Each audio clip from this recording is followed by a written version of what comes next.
এ হে বাটি গুলো খেয়ে তৈল রে বা তুই এখন আনতাম খিলাম ওলা মানে বালতি থই ইবাইতে কেউ তৈল হয় না ইবাইতে কেউ হয়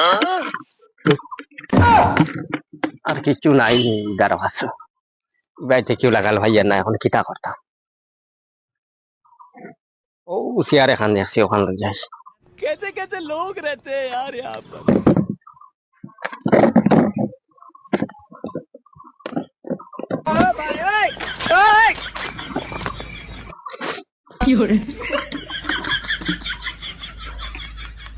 আর ওলা থইন বলে মানে no no no no